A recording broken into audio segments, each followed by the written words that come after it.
보겠습니다.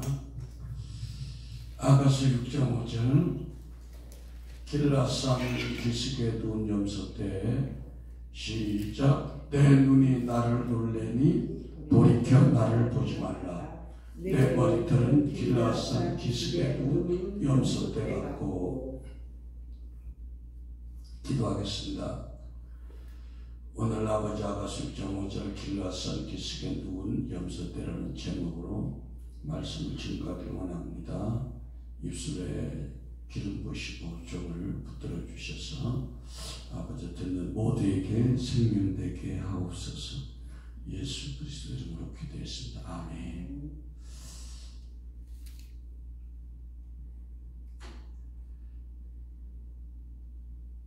지난 시간에 주님이 술람의 여인이 이제 내적인 경건과 외적인 경건의 모양을 갖췄기 때문에 어미함이 기치를 버린 군대 같은 신부에게 뭐라고 말했냐면, 내 눈이 나를 놀래니 돌이켜 나를 보지 말라, 그렇게 말했습니다. 신부의 아름다운 눈이 얼마나 놀라게 했으면 보지 말라고 그랬어요. 그런데 이게 반어법으로 보지 말라는 게 아니라 신부의 눈이 너무 황홀해서 견디지 못하겠다는 표현이고, 주님이 기쁘다는 거예요. 그러면 외적인 그런 아름다움에 그런가? 그게 아니라 그 신부가 경건에 훈련돼서 거룩함에 이렇기 때문에 이런 표현을 쓴 겁니다. 그러니까 우리가 외모가 어쨌든 학식이 어쨌든 환경이 어쨌든 우리의 거룩함이 이렇게 되면 주님이 우리에게도 이렇게 다가오시는 거예요. 누구든지. 믿습니까? 눈은 마음의 창인데 신부의 마음이 경건 곧 그리스도의 성품화됐기 때문에 주님이 너무 기뻐가지고 오히려 주님이 황홀해서 신부를 견디지 못하는 것, 그걸 얘기하는 겁니다.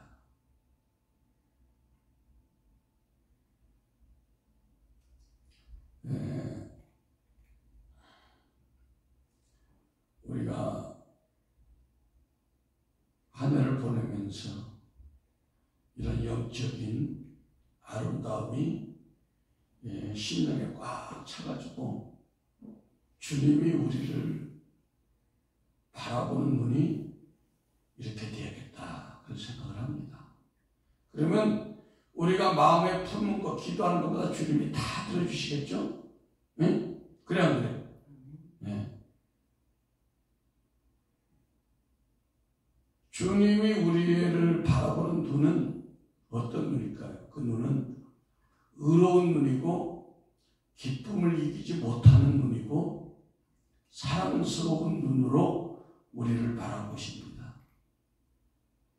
그러므로 우리도 주님의 눈을 닮아서 모든 사람을 의롭게 바라보고, 의롭게 바라보면 어떻게 돼요?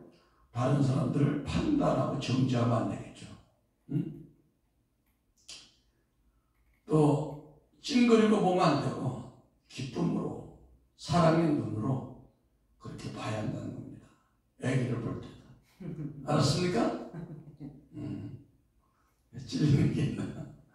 스바냐 3장 17절에 너의 하나님 여호와가 너희 가운데 계시니 그는 구원을 베푸실 전능자시라. 그가 너로 인하여 기쁨을 이기지 못하시며 너를 잠잠히 사랑하시며 너를 인하여 즐거이 부르며 기뻐하리라. 이 수준은 예수 믿고 갓 믿고 구원받은 상태가 아니라 술람미처럼 성장된 아름다움을 얘기하는 겁니다. 또 또 이렇게 주님이 야, 내 눈을 보니까 내가 놀랜다. 아, 내가 네 눈만 봐도 내 영이 내가 황홀하구나. 그렇게 되기 위해서는 사실 갈라디아서 2장 20절, 우리가 잘 아는 갈라디아 2장 20절이 우리 삶 가운데 아주 그냥 이렇게 해결이 된 그 상태를 얘기하는 거예요. 내 머리털은 길라산 기슭에 누운 염소떼 같고 이렇게 말했는데 무슨 뜻이냐? 신부의 머리털이 주님을 향한 헌신과 순복, 복종,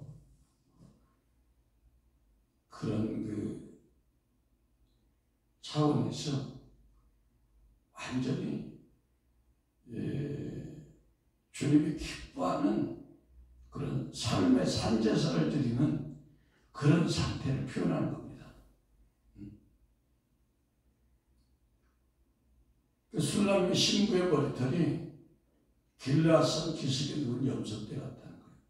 여러분, 염소가 말을 잘 안 들어요, 원래.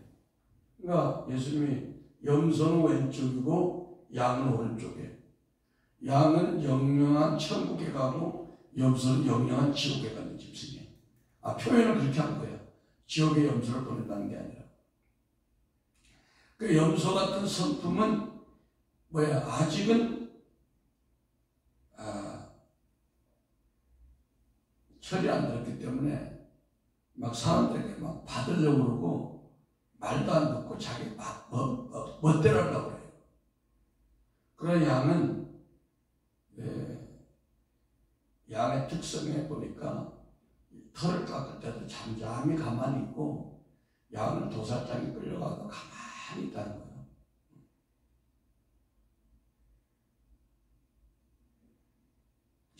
주님의 신부의 머리는 자기 생각대로, 자기 이념, 자기 고집, 자기 철학대로 쓰는 머리가 아니라는 거예요. 이 얘기는. 내 머리털. 그 주님이 우리의 머리가 돼. 주님이 우리가 머리가 되는 건 뭐냐? 육신의 생각에서 영의 생각으로 우리가 바꿔야 된다는 걸 얘기하는 겁니다. 고린도전서 11장 3절에 그러나 나는 너희가 알기를 원하노니 각 남자의 머리는 그리스도요 여자의 머리는 남자요 그리스도의 머리는 하나님이라. 그러니까 여기서 여자는 막 이렇게 자연인 여자가 신부, 교회인 신부의 머리는 남자인데 그 남자가 그리스도라는 거예요. 그러니까 길라산에 있는 머리털 염소떼 같다는 것은 우리의 생각과 감정과 의지를 주님께 굴복해야 하는 이것이 신부의 영광이라는 거예요. 예. 가정에서는 사라가 아브라함에게 주라 했듯이 그 남편에게 권위를 인정하고 그 아래 순종하는 것이 그게 그리스도를 머리로 하는 삶이에요. 교회에서는 주의 종이 잘났든 못났든 그것을 머리로 해서 순종하는 것이 이게 길라산의 머리털을 가진 염소를 얘기하는 거예요. 그러니까 순종과 질서를 얘기해요. 순종과 질서. 예.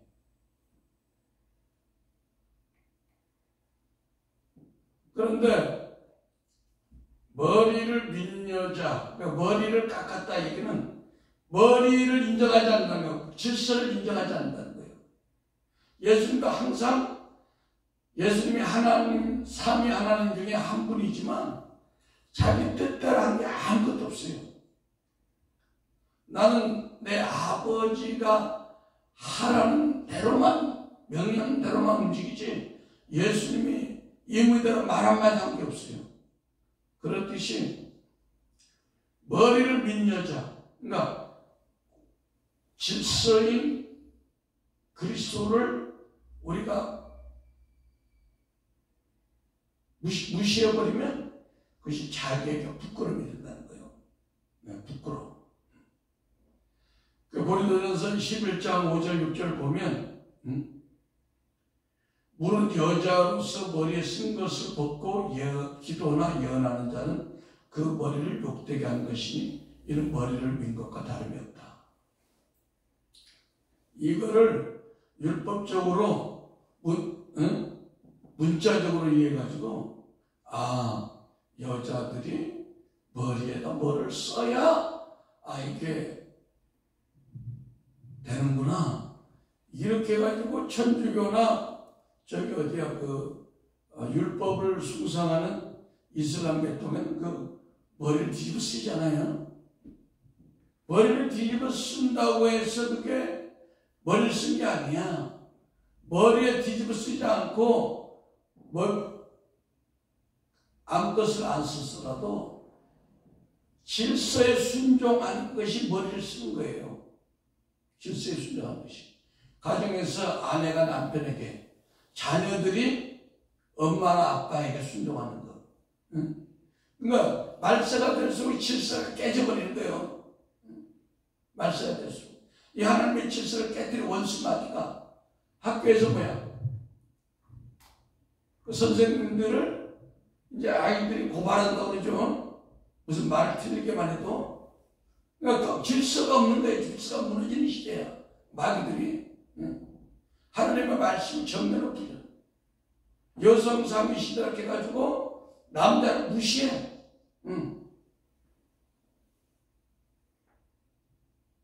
또 어떤 조직에서 수장, 리더를 무시해. 그러면 우리나라 대통령이 무시당했어. 그래서 쫓겨났어. 그죠? 이런 것이 다 말세의 징조인 거예요.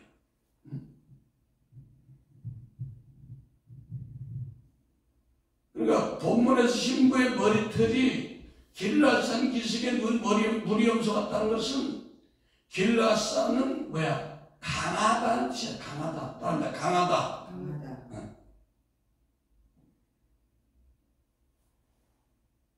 창세기 37장 25절에 보면 그들이 앉아 음식을 먹다가 눈을 들어본 즉 한때 이스마엘 족속이 길라앗에서 오는데 이스마엘 족속들이 이제 오는데 요셉을 어째서 팔아먹는 거죠. 그 약대들의 향품과 유향과 모략을 싣고 애굽으로 내려가더라. 길라앗산에서 산출되어지는 모략은 뭘 얘기해요? 십자가의 도. 그러니까 애굽으로 팔려갈 때 이 세 가지 상품을 가지고 이 이스마엘 족속들이 갔는데 이것이 요셉이 앞으로 되어질 일을 상징적으로 얘기하고 있는 거예요. 모략이 뭐냐? 모략이 십자가의 도를 얘기하는 거예요. 왜? 이제 요셉이 국무총리가 되기 위해서 십자가의 도의 말씀에 훈련을 받는 거예요. 감옥에 가는 거예요. 누면서 가지고. 십자가의 도가 멸망하는 자들에게 미련한 것이요. 구원을 받은 우리에게 하는 능력을 주죠. 그 다음에 유향은 뭐야? 유향은 부활 생명의 능력인데 십자가의 도를 잘 통과했죠. 요셉이 감옥에서. 그러니까 부활 생명의 능력으로 나타나서 국무총리라는 축복을 받게 되는 거예요. 그러니까 길라앗산에 이 세 가지의 놀라운 기적이 나타나는 성품인 거예요. 왜? 그 길라앗산이라고 하는 것은 뭐야? 주님이 계신 산이야. 길라앗산은 하나님이 임재하는 하나님의 교회를 얘기하는 거예요. 지금 교회를 얘기하는 거예요. 그러니까 창세기 49장 41절에 잘 통과하니까 바로가 또 요셉에게 이르되 내가 너를 애굽 본 땅에 총리가 되게 하노라 하고 자기의 임장 반지를 빼어 요셉의 손에 끼우고 그에게 세마포 옷을 입히고 금사슬 목에 걸고 그럼 향품은 뭐냐? 요셉의 총리 되게 하는 성령의 은사와 능력이야. 성령의 기름부으심. 왜? 지혜와 계시의 영을 줘가지고 꿈을 해석하는 이 향품, 향기나는 기름 부음의 능력을 거기다 부어줘서 해요. 그러니까 길르앗산은 뭐냐? 염소처럼 강한 자가, 그러니까 어떤 사람들이 이렇게 그냥 사람이 좋아, 유들유들하고 그런 사람들이 이렇게 서로 대화하기 편하잖아요. 부딪히지 않으니까. 근데 어떤 사람이 염소처럼 자아가 강한 사람이 있어. 자기 고집, 자기 취향을 10년, 20년 가도 안 바꾸고 평생 안 바꾸는 사람이 있어. 이게 뭐야? 염소 같은 자들이야. 근데 염소같이 강한 옛사람이 이 길르앗산의 모략과 유향과 향품으로 깨지기만 하면 엄청난 변화가 오는 거예요. 이게. 할렐루야. 오늘 이 시간 여러분이 길르앗산에 왔습니다. 이제 모략의 자의 파수의 기름 부음을 여러분에게 붓고, 유향의 부활 생명이 들어가는데 그 어떻게 봐? 향품, 성령의 놀라운 기름 부음이 여러분에 들어가면 요셉처럼 확 바뀌는 역사가 나타나는 거야. 믿습니까?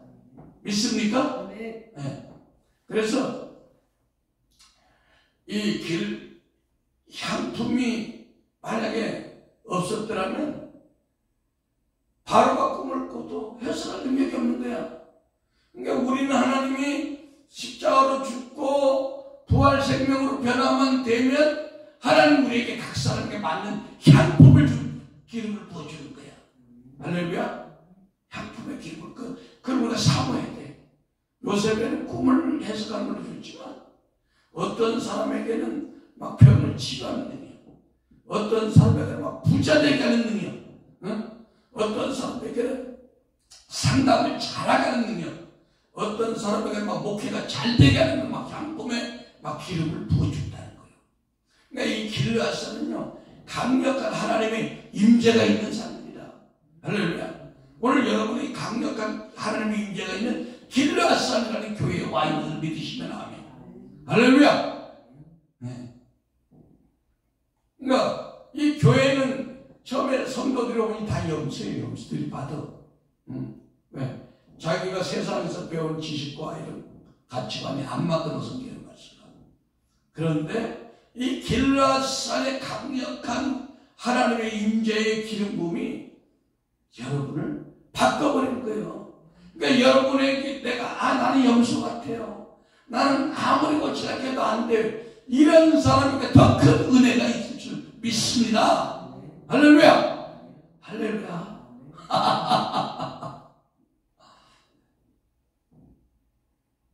이 향품은 성령의 기름 부음인데 이것이 있으면 고린도서 2장 10절에 오직 하나님의 성령으로 이것을 우리에게 보이셨으니 성령은 모든 것 곧 하나님의 깊은 것까지도 통달해버린다. 믿습니까? 네. 엘리사가 수백 킬로 밖에 있는 적군의 회의하는 소리 다 듣잖아. 통달하는 능력으로. 그리고 길르앗산은 또 뭐냐?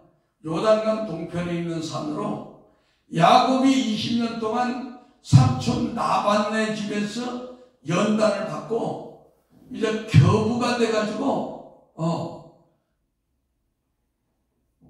이제 도망갔잖아요. 왜? 라반이 가만히 보니까 붙잡고 또 꾀를 벗어 안 보낼 것 같아.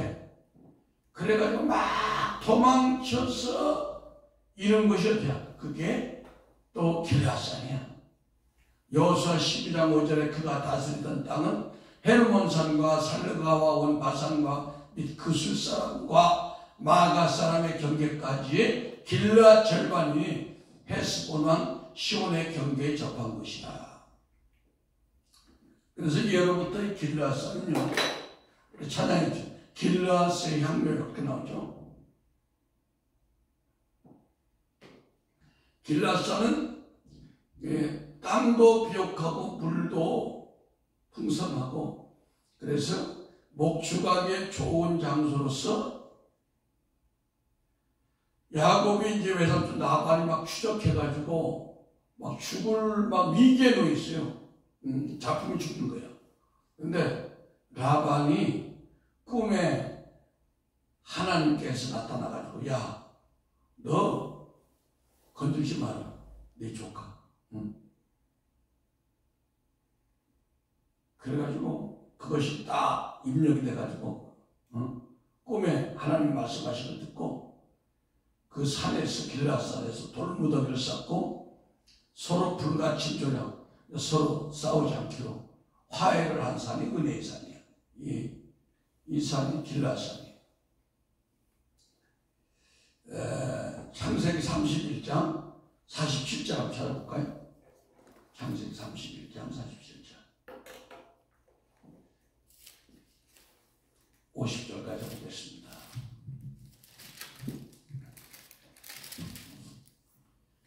시작. 라반은 그것을 이어살사라 다두라 칭하였고 야곱은 그것을 길르앗이라 칭하였으니 라반의 말에 오늘날 이 무더기가 너와 나 사이에 증거가 됐다 하였으므로 그 이름을 길르앗이라 칭하였으며 또 미스바라 했으니 이는 그의 말이 우리 피차 떠나 있을 때 여호와께서 너와 나 사이에 감찰하옵소서 하니라.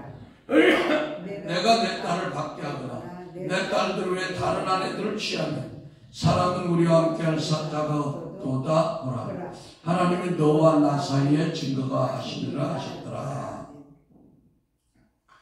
이렇듯 길르앗산은 풍성함과 은혜를 상징하고 홍해가 애국과 광야의 경계를 정한 것처럼 세상과 서로 불같이 조약을 맺은 거예요. 그러니까 세상은 그리스도 신부에 대해서 죽고 그리스도 신부는 세상에 대해서 죽고, 오직 그러면 주님이 신부를 사랑하고 100% 책임져 준다. 근데 우리가 세상에 대해서 죽지 않기 때문에 주님이 부분적으로 책임져 주는 거야. 우리가 믿음이 100% 왕성해서 세상에 대해서 완전히 놔버리고 세상에 대해서 죽어버리면 주님이 우리에 대해서 100% 책임을 지는 거야. 근데 너나 나나 믿음이 없어 그런 거예요. 우리가 세상에 대해서 죽고 세상이 우리에게 죽으면 그때부터 하나님이 우리를 책임져 준다니까.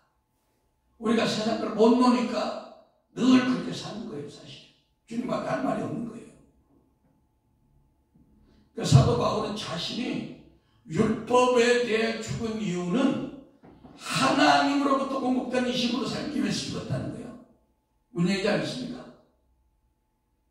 갈라디아서 2장 19절, 우리가 갈라디아서 2장 20절은 굉장히 사모해. 하나님 나도 그렇게 되기를 원하는. 그런데 그 전제 조건이 뭐냐? 내가 율법으로 말미암아 율법에 대하여 죽었나니 이는 하나님에 대하여 사냐.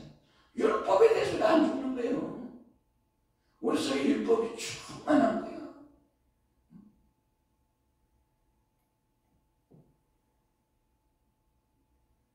그래서 갈라디아서 2장 19절에 해결된 것이 뭐다? 의지, 자기의 의지가 완전히 팍 바뀌어버렸어요. 예수님께. 그게 뭐냐? 길르앗산 기슭에 누운 무리 염소 같은 모습을 얘기하는 거예요. 왜? 천방지축 얼마나 염소가 힘이 센지 몰라요. 전번에도 그랬죠. 소 한 마리하고 염소 한 마리 방목하는데 소는 힘이 하나도 안 듭니다. 왜? 소는 콧고래를 탁 뚫어가지고 막 초등학생 땡기면 땡긴 대로 아프니까. 염소는 목에다가 딱 이걸 목둘레를 했기 때문에 초등학생들은 끌려다녀. 염소가 얼마나 힘이 센지 말도 안 듣고. 근데 그 천방지축인 염소가 질서 있게 누워있다는 것은 길라산으로 예표되는 하나님의 교회에 강력한 모략과 유향과 향품의 기름 부음이 말씀으로 선포되는 거예요. 믿습니까? 예.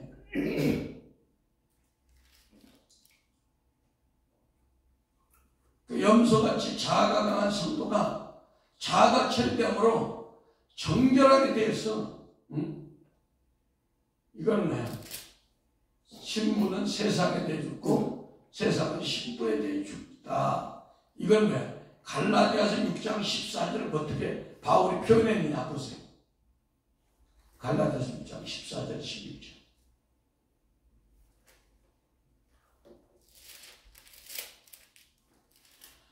시작. 그러나 내게는 우리 주 예수 그리스도의 십자가 외에는 결코 자랑할 것이 없으니 그리스도로 말미암아 세상이 나를 대하여 십자가에 못 박히고 내가 또한 세상에 대하여 그러하리라.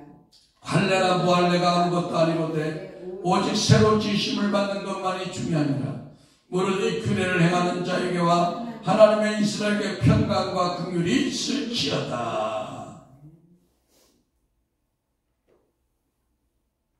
그러니까 사도 바울이 갈라디아 교회에 보낸 이 편지의 마지막 장면인데 결론은 예수를 믿는 것이 세상에 속한 어떤 것과도 비교할 수 없이 전혀 다른 거다. 왜 이런 말씀을 했느냐?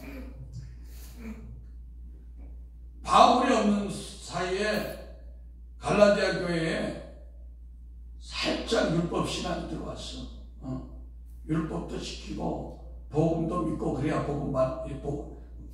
구원받는다 거짓된 복음이 들어와가지고 야 그건 복음을 훼손시키는 거야. 하나님을 믿는다는 것은 예수를 믿는다는 것은 그렇게 섞이는 것이 아니라 오직 예수만을 믿는 그것이 세상의 어떤 탁월한 진리보다 뛰어나다는 걸 지금 얘기하는 거예요. 왜? 갈라디아서 2장 4절에 이는 가만히 들어온 거짓 형제들 때문이라. 그들이 가만히 들어온 것은 그리스도 예수 안에서 우리가 가진 자유를 엿보고 우리를 종으로 삼고자 하미로되 우리가 일시라도 복종치 아니하였으니 이는 복음의 진리로 너희 가운데 항상 있게 하려 합니다. 오직 예수에 되는데 가만히 들어온 거짓 형제들이 막 율법도 지키고 이것도 행하고 해서 막 섞여버린 거야. 그래서 바울이 이게 안 된다고 지금 얘기하는 거예요. 세상에 속한 것과 예수를 믿는 것과 전혀 다른 거예요. 왜? 교회 안에 들어오는 것은 하나님의 통치 안에 있고 세상은 마귀에게 통치되어 있는 거예요. 그래서 유다서 1장 4절을 한번 보겠습니다. 유다서 1장 4절.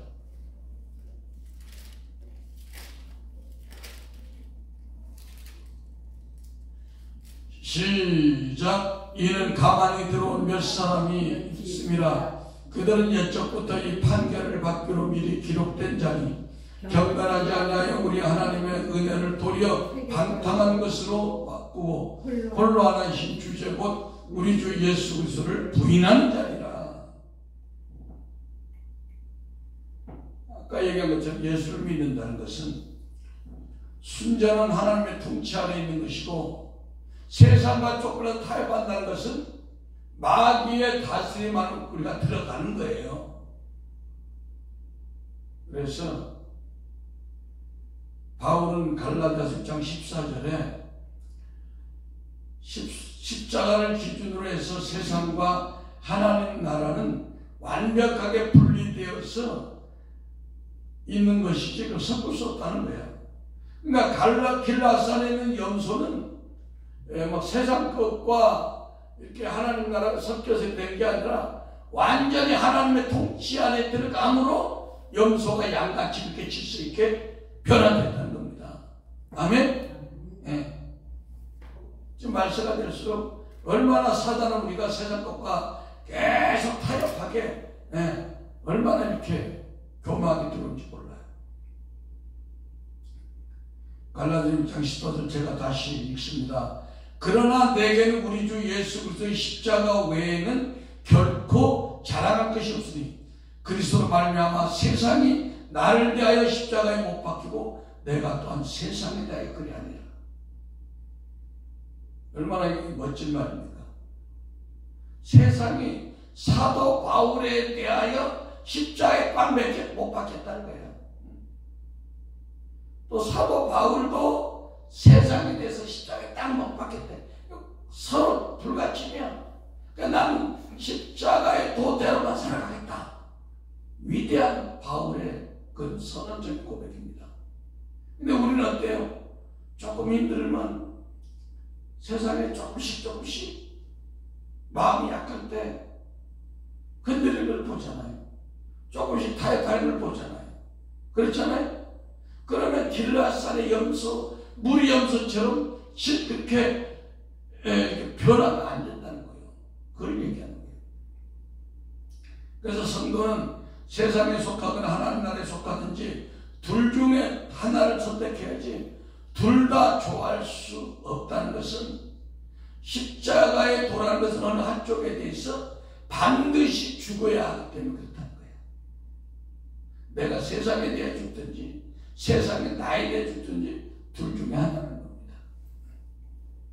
제가 몇십 년 만에 처음으로 동창회 한번 구경 삼아, 동창회는 아니죠. 아는 동창 결혼식장에 갔는데 벌써 결혼식장에서 뭐 특별한 말도 없고 밥만 먹고 왔지만 그런 것이 다 풍겨오는 거예요. 주의 종은 역시 섞일 수가 없는 거구나. 예수님도 하나님 아버지의 그 소원을 이루기 위해서 골고다 십자가에 올라가서 세상에 대해서 죽는 것을 택해버린 거예요. 왜? 예수님에게 허락된 십자가는 타협할 수 없는 거야. 예수님이 만약에 그래 내가 힘드니까 십자가 올라가서 왼손 하나만 쏙 받고 안 죽었다 그래봐. 그러면 우리의 구원은 없는 거예요. 타협했으면. 그래 완전히 주님이 세상에서 끝장을 내버리는 거예요. 그러니까 오늘 그 길라산의 눈 염소 때와 같다는 것은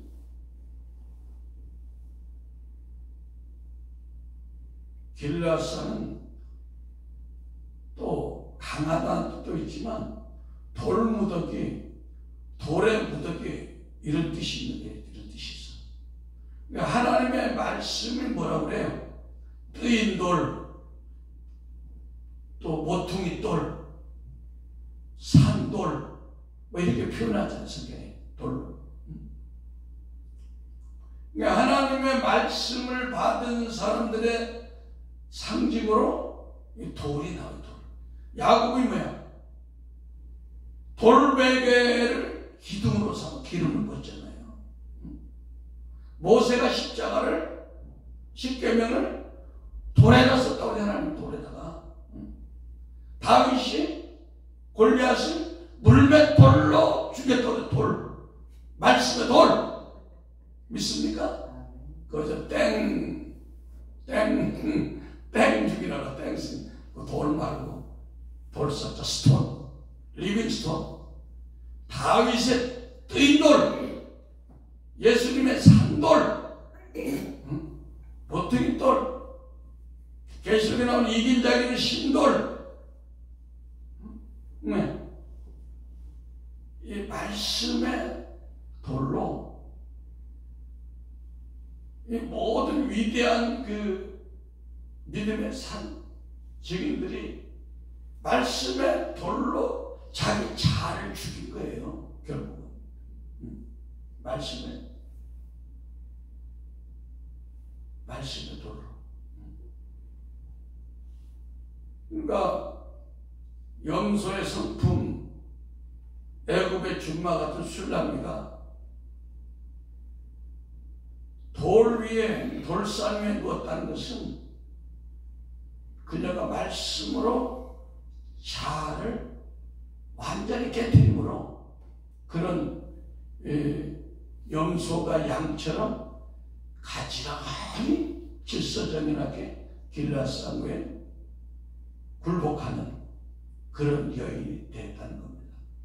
근데 그것이 우리가 그렇게 됐다는 거예요. 여러분, 우리가 또 사사기 보면 입다 사사가 전쟁에 갔다 오다가 제일 먼저 눈에 보이는 사람을 왜? 번제를 드리기로 했어요. 근데 자기 딸이, 무남도 없는 딸이 딱 보였네. 그래서 그 딸이 어디 갔어? 길르앗산 돌무더기 산에 가서 제물이 됐어요. 그 말씀을 변개치 못하기 때문에. 그러니까 우리가 길르앗산에 무리 염소가 되어서 말씀으로 우리 옛사람이 계속 나를 쳐서 내가 복종되는 그 단계를 주님이 기뻐하신다는 겁니다. 그것이 뭐야? 하나님의 질서를 우리가 순종하는 거예요. 가정에서 남편에게, 자녀들은 부모에게, 학생들은 선생님에게, 응? 주의종은 또 예수님에게, 예수님은 하나님에게, 이런 그 질서와 또 자아의 부서짐, 이 두 가지가 오늘 길라앗산에 누운 무리 염소의 교훈을 우리에게 주고 있습니다. 기도하겠습니다. 사랑의 아버지 하나님, 감사합니다. 오늘 나가서 말씀을 통해서 우리에게 두 가지의 귀한 교훈을 아버지 들려주시니 감사합니다. 주님, 우리의 삶 가운데 일하는 아버지, 염소와 같은 우리의 성품이 길라앗산에 누운 무리 염소같이 아버지 양으로 변화되는 그런 기적들이 우리 삶 가운데 나타나게 없어서 예수 그리스도 이름으로 기도했습니다.